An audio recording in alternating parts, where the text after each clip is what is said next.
Welcome back to the deep dive. Today, we're wrestling with something I think we all feel, a kind of paradox that's right at the heart of being human. Hmm. It's those difficult, uncomfortable emotions. You know, the anxiety, that sharp pang of guilt, the deep well of sadness, the feelings we all just wish we could find an off switch for. That really is the universal starting point, isn't it? For almost anyone who starts to do emotional work, they come in looking for elimination. Right. Get rid of this for me. Exactly. They want a permanent off switch for their worry or their panic. And our mission today is really to uh, cut through that instinct. We're looking at a stack of sources that give us this really sophisticated but, accessible way of understanding our emotional engine. So we're trying to give you a shortcut. A Okay. shortcut to being really well informed about the fundamental nature of these responses. We are. And the core revelation, I think, is this. The goal of getting rid of your emotions isn't just impossible. It's actually counterproductive to living a rich life. So if you're out there listening and your strategy is to get rid of your fear or your sadness, you've kind of already lost the battle. You're fighting a natural evolutionary function. Right. What we're really focused on today is gaining such a deep, sort of granular understanding of how these emotions work that you change how you respond to them when they show up. Moving from suppression to, well, to a kind of effective communication with yourself. Exactly. And this structural understanding, according to the therapeutic models we're drawing from, it's absolutely foundational. It's what they call the ground floor of treatment. Ground floor. Yeah. If you don't grasp why your emotions are necessary, you can't possibly move on to the more advanced techniques for, regulating them. The overall goal isn't to be numb, it's to have better emotional tolerance, which then allows you to take helpful action. Okay, so we have two big objectives for this deep dive. First, we need to prove why these bad feelings are necessary and, in a lot of cases, profoundly helpful for survival. And for social cohesion, too. Right. And second, we are going to break down these big, overwhelming emotional experiences into three manageable, interconnected parts. We're going to pull back the curtain on that chaotic feeling of being trapped in an emotional cloud. It's a really compelling paradox. Modern culture, especially, can make us feel like having strong emotions is some kind of character flaw or a failure to cope. Yeah, that you should just be able to handle it. Right. But we're going to show that every single one of these feelings, even the ones that cause us the most pain, they're hardwired, essential tools in your survival toolkit, and you really wouldn't want to survive without them. And that takes us right to the most common problem we all face, avoidance. The first instinct. The very first one. Whether you struggle with a clinical disorder or just, everyday stress, the moment an intense negative emotion shows up, the universal reaction is to recoil. You think this is too much or I shouldn't feel this way. And you try to suppress it, ignore it, avoid the situation that caused it. People literally go to therapy specifically asking to eliminate anxiety or anger or guilt. But that's where the failure starts, right? In the long term. That drive toward elimination is where the long-term failure kicks in. Think about it in terms of your cognitive resources, your brain's energy. Okay. The more massive amounts of energy you dedicate to pushing down a feeling, the less energy you have for anything else, for pursuing important life goals or connecting with other people or just for, functioning effectively. So that suppression, it actually makes things worse. It leads to greater stagnation, which ironically makes you feel worse in the long run. It just perpetuates the whole cycle. It becomes this perpetual trap. You feel anxious about, say, opening an email, so you avoid it, and you get that little moment of temporary relief. But that avoidance just sends a really strong signal to your brain. It says, Right. see, that email was genuinely dangerous, and my response saved me. Right. So the avoidance reinforces the underlying anxiety. Yep. It makes it stronger, more automatic the next time. Exactly. So we're not aiming to shut down the system. We're aiming to change your relationship with the system. The true goal is to recognize that emotions are, first and foremost, information providers. Okay, information providers. What do you mean by that? They're communicating vital input about your environment, your safety, your progress towards your goals. We need to teach you to listen to that input so you can respond helpfully, instead of just panicking and trying to shove the input away entirely. Okay, let's unpack that. Let's dive into part one, the essential survival toolkit. If we accept their function, we have to recognize their evolutionary purpose. So let's run that thought experiment. What would life be like with zero emotions? Without emotion, we'd be totally inert. We'd be excellent calculating machines, maybe, Yeah. but we'd be incapable of adaptive behavior. We wouldn't know what to do. We wouldn't have that visceral, immediate gut reaction to danger that fear provides. So our lives would constantly be at risk. We Right. wouldn't have the motivational engine that anger or frustration gives you to, stand up for your rights or achieve your goals. Emotions are fundamentally nature's oldest and most efficient information systems. So they're hardwired. They are hardwired right into our limbic system for the survival of the species. They communicate urgency, they signal value, and they motivate immediate action to ensure both safety and goal attainment. So let's start with the big one, the master alarm. Fear. It's the most primal and, for many, the most uncomfortable. Why is this feeling so essential? Fear is the immediate life-preserving alarm system. Its job is crystal clear. Signal potential danger and kick off self-protection protocols instantly. It doesn't ask for permission. It just acts. Okay, so let's walk through the mechanism. Let's use that classic example from the sources of crossing the street and a car suddenly speeding towards you. Okay, so in that split second, the sensory information, the sight and sound of that car, it hits your brain. The fear response is instantaneous, and it completely bypasses the slower, more rational parts of your brain. It doesn't wait for you to think about it. No time. The key mechanism here is physiological preparation. Yeah. You don't just think you need to move. Your body actually transforms itself for maximum performance. Mm-hmm. Your heart rate skyrockets, not because you're having a heart attack, but because it needs to pump oxygenated blood immediately to your largest muscle groups. To your arms and your legs. Exactly. So that feeling of your heart pounding in your chest is literally your body preparing to save you. Precisely. And at the same time, your pupils dilate, allowing you to take in more light and scan the environment for escape routes. Your muscles tense up. Your body is literally coiling, ready to spring into action. And that subjective feeling, that terror that you feel, that's the motivational engine. That's the urgency. That urgency is what compels the immediate, forceful action, like jumping back onto the sidewalk. It's fascinating because the uncomfortable feeling is the motivation. If you just calmly observe the car approaching, you might rationally decide, I should probably move. But you might be too slow. Right. Without the fear, the physiological prep, and that motivation to act right now, that rational thought might be too slow to save your life. That's the evolutionary genius of it. The uncomfortable feeling guarantees speed. The fear response ensures you prioritize immediate survival over everything else. Without that mechanism, humans wouldn't have survived long enough to develop, sophisticated language, let alone this deep dive. Okay, let's pivot to another necessary emotion that often feels like just a total detriment. Sadness.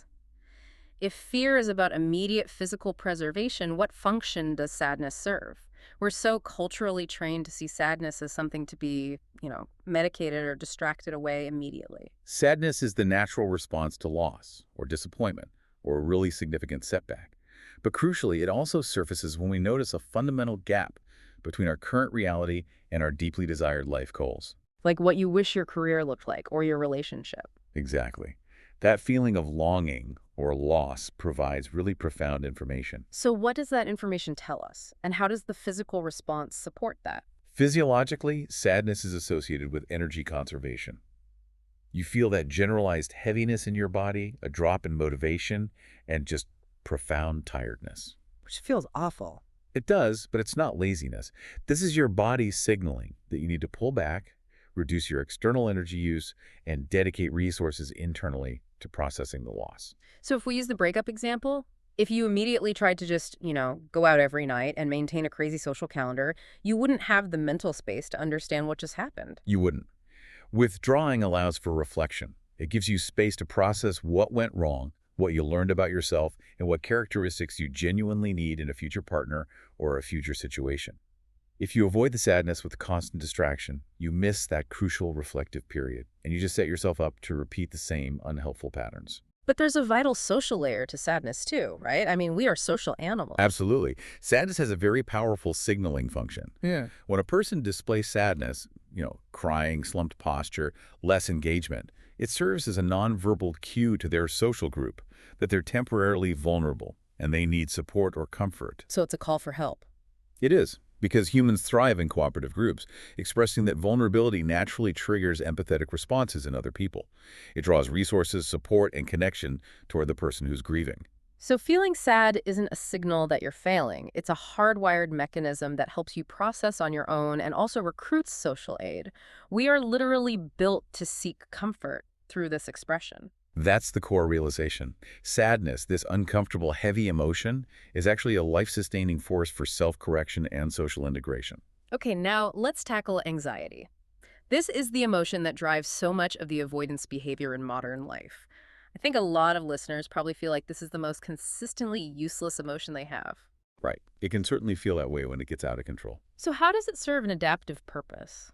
Well, anxiety can certainly run away from us. At its core, it is the preparation emotion.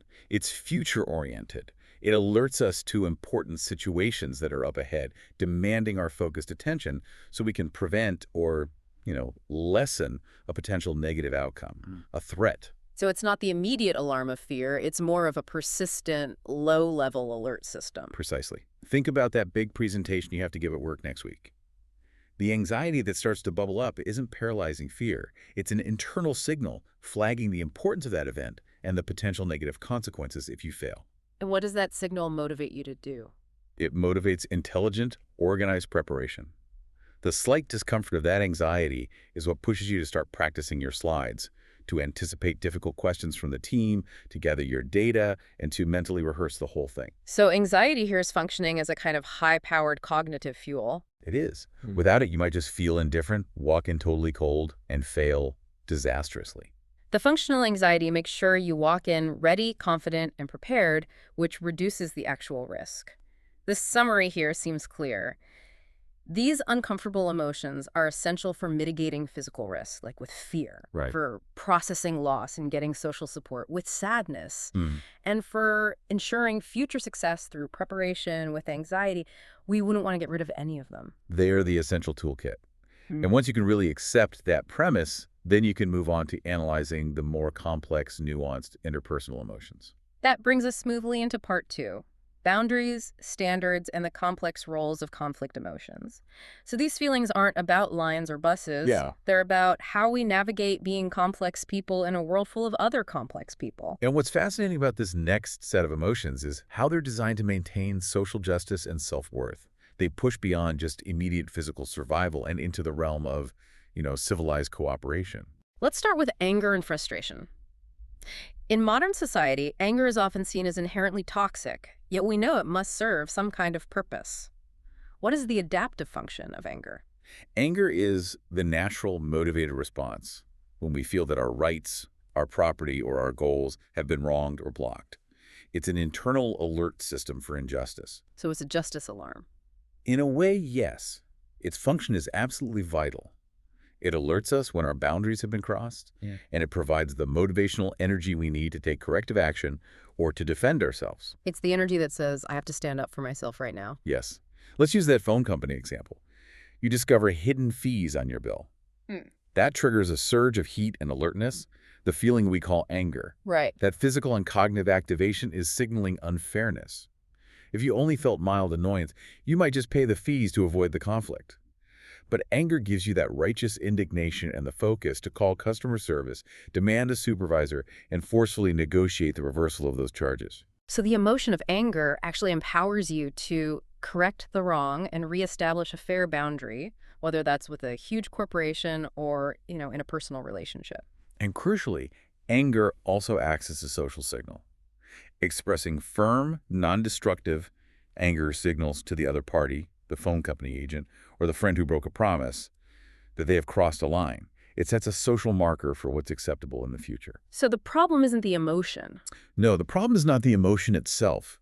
It's the uncontrolled, destructive behavior that often gets paired with it, like yelling or lashing out, which ruins relationships. The emotion itself is a vital boundary defense mechanism. Now we get to a really tricky pair. Guilt and shame. They both come from falling short of a standard, but their focus and what they motivate are very different. They are. And if you're wrestling with emotional distress, understanding the difference between feeling guilty for something you did and feeling shame about who you are is just essential. So let's define them. This is a critical distinction in therapeutic work. Guilt is outward focused. It's the response to violating a social norm or an expectation, something that impacts other people. If you forget your friend's birthday or you borrowed money and you haven't paid it back yet, you feel guilt. And what does guilt motivate you to do? Guilt is highly adaptive because it promotes pro-social behavior. It motivates action that's aimed at relationship maintenance and repair. So it pushes you to fix things. The guilt makes you uncomfortable until you make amends. You apologize sincerely, you send the money right away, or you take steps to correct the wrong. Guilt signals, I did something bad, and it drives you to fix the action, which preserves the relationship. Shame, on the other hand, is much more damaging when it goes unchecked. Shame is intensely internal and self-focused. It's the response to failing to meet a deeply personal standard, leading to a profound sense of self-judgment and feeling lesser in value as a person. It moves from I did a bad thing to am bad. That's the perfect summary. Guilt is I did bad. Shame is I am bad. So if we use that money example again, the guilt was forgetting to pay the friend back. What would trigger the shame in that situation? The shame would be triggered if the reason you haven't paid them back isn't that you forgot, but it's a genuine, persistent inability to manage your finances or find stable work. The shame attaches to your core identity. I am a failure, or I am incapable. So if guilt motivates relationship repair, what is the adaptive motivation of shame? It seems like it would just paralyze you. It can, but its adaptive function, similar to sadness, is to prompt withdrawal. This withdrawal is psychologically functional because it allows you space away from the perceived judgment of others to reflect on your personal goals, your inadequacies, and how you need to work harder or smarter or just differently to achieve those standards in the future. So it's supposed to be an internal kick toward personal improvement. Exactly. But if it's overwhelming, it can absolutely lead to crippling isolation. Yeah. That's the danger. This nuanced understanding is why tracking emotions is so important. When you feel bad, you need to know, am I feeling guilt, which means I need to fix an external action? Right. Or am I feeling shame, which means I need to reassess an internal standard? Exactly. Recognizing the type of discomfort lets you mobilize the correct, helpful action. No, we have to transition to that sensitive but critical note the sources raised, the role of shame when it's experienced by victims of abuse, whether that's emotional, physical, or sexual. This is where the adaptive function of an emotion is, well, it's brutally hijacked. It's vital to begin by just restating the non-negotiable truth.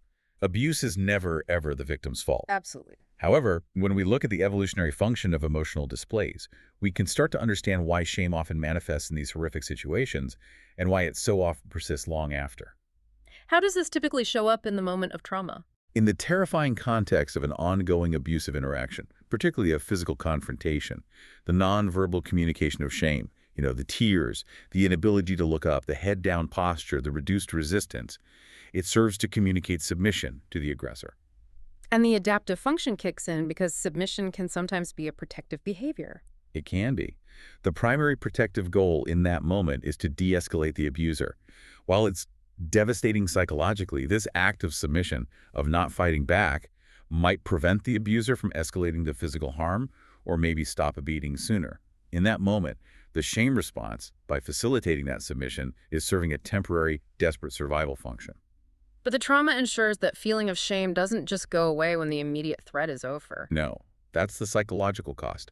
The feeling of shame, which was momentarily adaptive in communicating submission and reducing immediate harm, it becomes deeply ingrained. It persists long after the abuser is gone, maintaining that feeling of personal inadequacy and often leading to secrecy, isolation, and avoidance of anything that might trigger that memory. It's a tragic example of an essential survival mechanism being distorted into a long-term psychological barrier. It is. So far, we've focused heavily on the uncomfortable, the negative side of the emotional spectrum. But positive emotions are just as crucial to this information system, right? Absolutely. Happiness, excitement, pride, joy. These feelings are equally informative and critical for shaping our lives. So what message does pride or excitement send to us? They tell us what we value and where our energy should be directed. If you pick up a new skill or start a new relationship and you feel genuine excitement or deep joy, that emotion functions as a compass. It tells you you're on the right path. It tells you this path is meaningful, keep investing your time and energy here.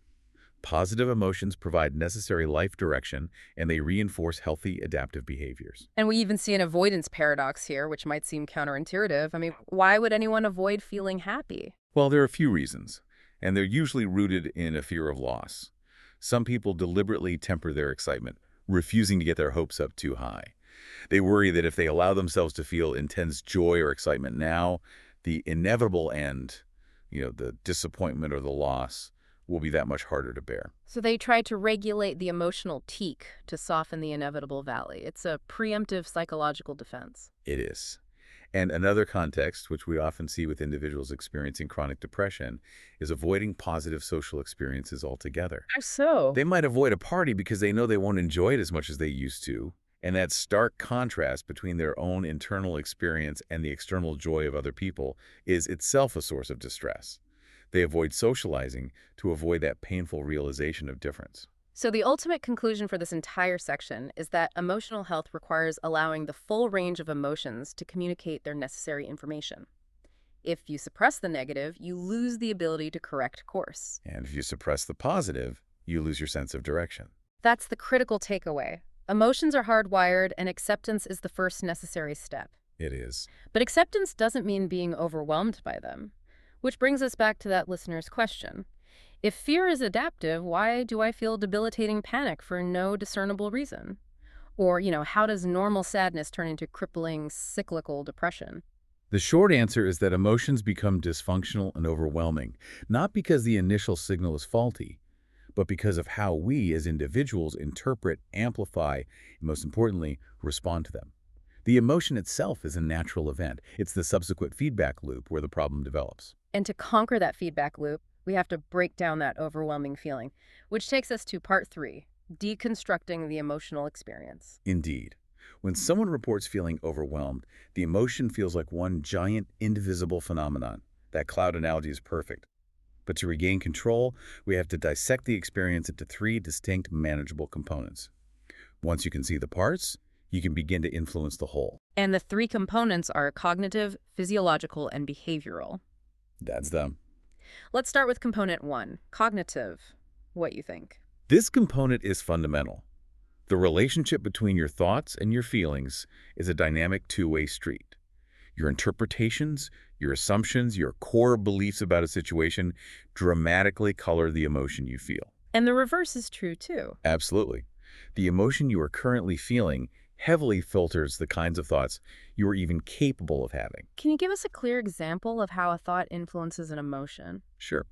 If you are walking into a meeting and the thought that's dominating your mind is, I am clearly the least qualified person in this room and I'm going to be exposed, that cognitive judgment instantly triggers anxiety, maybe even shame. Right. Conversely, if your core thought is, I've done my homework, I have valuable insights to contribute, you're far more likely to feel confidence or even excitement.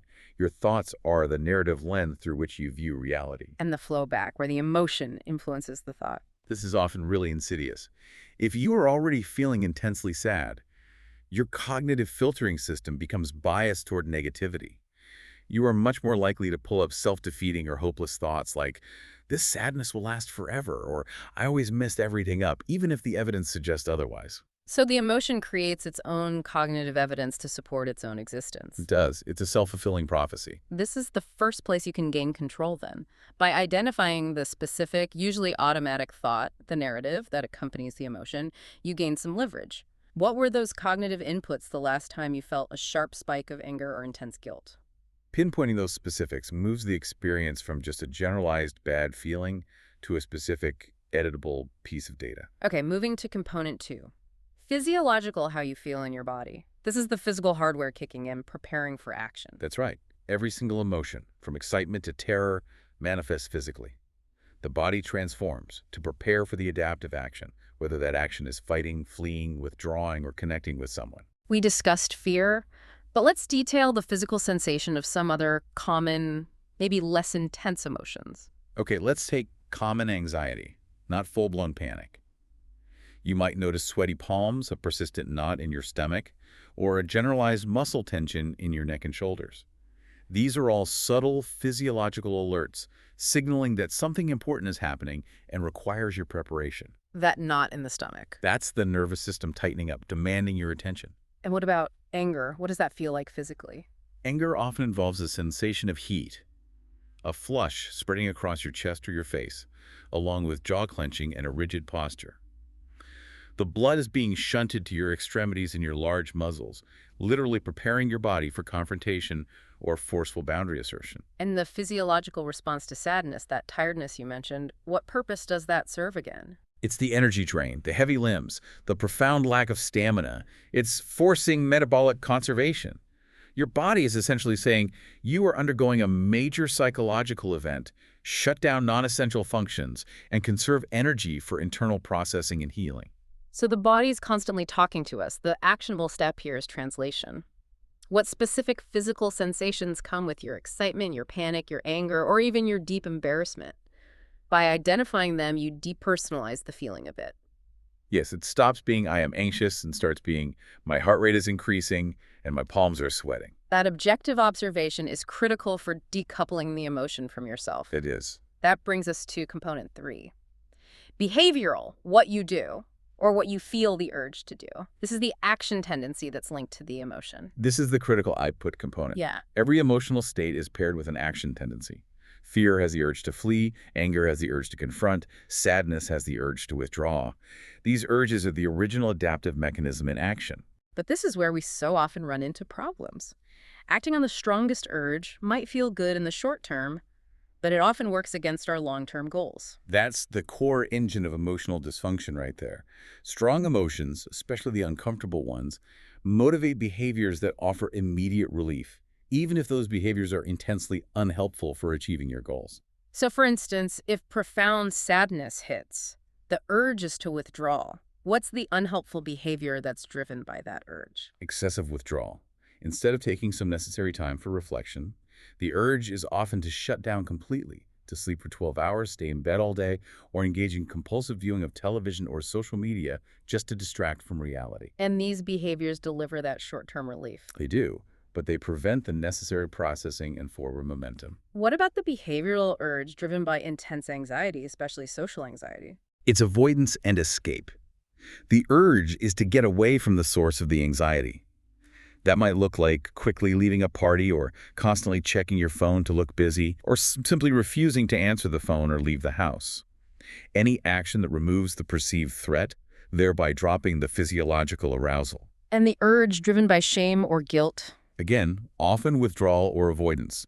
Guilt should motivate you to make amends, but the pain of facing that interaction might motivate you to avoid it, instead completely ghosting the friend you wronged rather than facing the uncomfortable conversation you need to have to make things right. So you, the listener, need to track not only what you actually do when these emotions hit, but what you feel that urgent compulsion to do. What is that escape hatch that provides temporary relief? That identification is key. These avoidance behaviors are precisely what maintain the overall emotional disorder in the long run. So we have the 3 components. Yep. Thoughts, physical sensations, and actions. Now we need to see how they constantly feed off each other, creating that dynamic, self-perpetuating emotional feedback loop. This is the mechanism that transforms an adaptive emotion into an overwhelming one. All 3 components are interconnected, and they are mutually reinforcing. You have to track all 3, even if you're initially only aware of one, say, a certain onset of physical symptoms without a clear cognitive trigger. The loop is still running. Let's illustrate this with our first detailed case study. Anxiety and avoidance, the bus example. So we have a man who is rushing to catch a crowded city bus. Okay. The initial phase is often dominated by the physiological component. He sprints to the stop, and his body naturally exhibits heavy breathing, increased heart rate, and maybe a mild feeling of lightheadedness or dizziness. All perfectly normal physiological responses to exertion.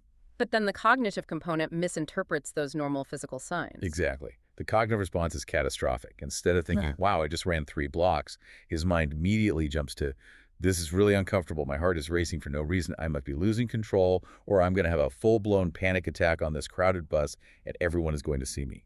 And what happens next is that those scary thoughts act like fuel on the fire. They absolutely reinforce the physical state. The threat center of his brain receives that cognitive input, imminent disaster, and the body instantly ramps up the physiological preparation even further. So his heart rate goes up even more. His heart rate accelerates even more. His muscle tension increases. And he thinks, see, I knew it. I'm going to collapse right here. The behavioral response then becomes a desperate need for the fastest escape possible. The behavioral urge takes over. He decides avoidance is the only solution and chooses to walk to work, even though it's going to add 45 minutes to his commute. And the moment he steps away from that bus stop and starts walking, The immediate relief is palpable. His heart rate goes down. His heart rate and breathing normalizes, and the catastrophic worry thoughts begin to fade. And that immediate small relief is so powerful, so reinforcing, that it completely hides the long-term cost. And the long-term cost is significant. While he felt great for avoiding the bus that day, the anxiety response has been powerfully reinforced. His brain has learned bus equals danger, avoidance equals safety. So the next time he sees a bus, His anxiety will likely be even stronger, making him even more reluctant and worried about riding it, perpetuating the fear and severely restricting his ability to navigate the city efficiently. The action maintains the anxiety. that demonstration of how a normal physiological response, like exertion, is hijacked by a catastrophic cognitive response, which leads to a reinforcing behavioral response, is extremely clear. Let's move to case study 2. Sadness, shame, and withdrawal. This involves a woman who receives a simple text message canceling dinner plans. Okay, so this scenario is often dominated by the cognitive component right from the start, transforming disappointment into something much darker. Precisely. The initial emotion might just be mild disappointment, but her cognitive response, probably based on some underlying beliefs about her self-worth, immediately interprets the cancellation as a personal rejection. The thought pattern runs something like this. She must have found someone better to hang out with. Which is then Followed quickly by, of course she doesn't want to be with me. I'm so lame and uninteresting, and this triggers deep shame and sadness. that thought process then hits the physical body. What's the physiological response to that internal shame spiral? She feels that characteristic lump in her throat, a wave of profound heaviness and just overwhelming tiredness. And that sense of isolation and inadequacy leads to reinforcing thoughts like, why bother trying to reach out to anyone else? I might as well go to bed early since I have nothing better to do with my pathetic life. The behavioral response is then withdrawal and inaction. She acts on that heavy, tired physiological urge, and she goes to sleep at 8:30 p.m.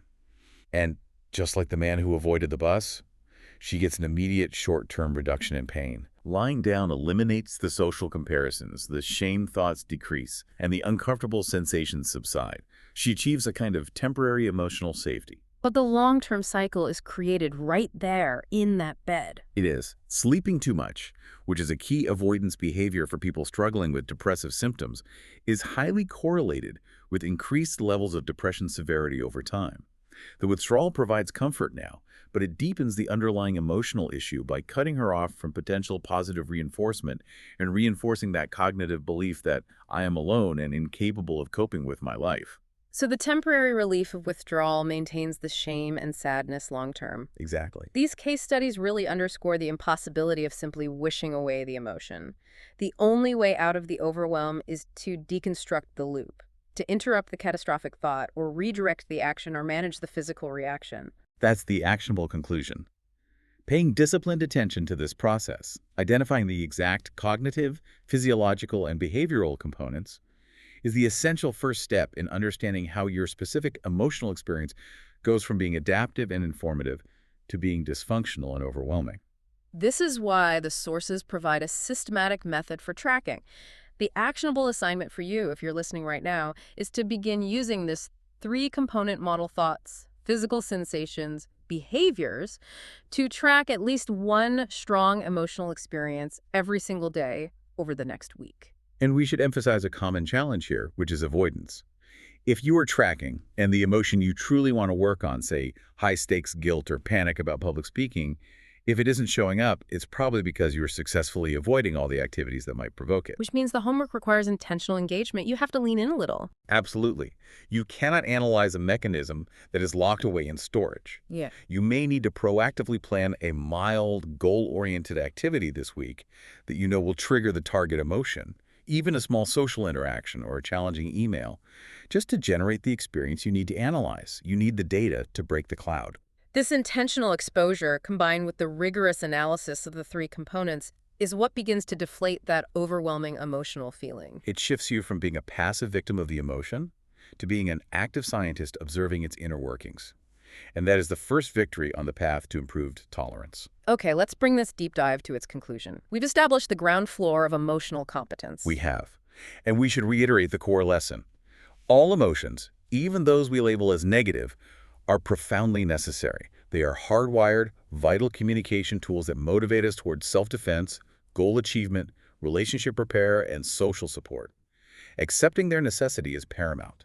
And the key to managing those emotions when they become overwhelming isn't suppression, but analytical acceptance.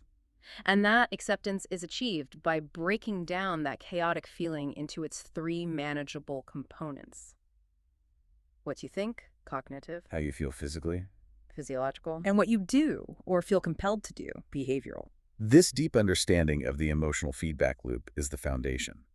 The next steps in this learning journey will involve exploring specific, targeted techniques to intervene and make helpful changes to each of those three responses, changing the narrative, regulating the physical response, and substituting avoidance behaviors with goal-oriented actions. But as you begin to track your own emotional components this week, we want to leave you with a final thought, one that kind of encapsulates the complexity of these adaptive functions. Think back to that extreme example we discussed. Shame in the context of abuse, where communicating submission provides a temporary, desperate protection from immediate harm. Now, apply that insight to your own life's emotional landscape. How often do you, in less severe situations, deploy a behavior, be it withdrawal, avoidance, excessive comfort eating, or oversleeping? That gives you a short-term, instant reprieve or protection from an immediate emotional discomfort like anxiety or shame. And what's the price? Consider the true long-term price you are paying for that immediate small relief, and realize that this momentary avoidance behavior is often the very force that is maintaining and strengthening the unwanted emotional response in the long run.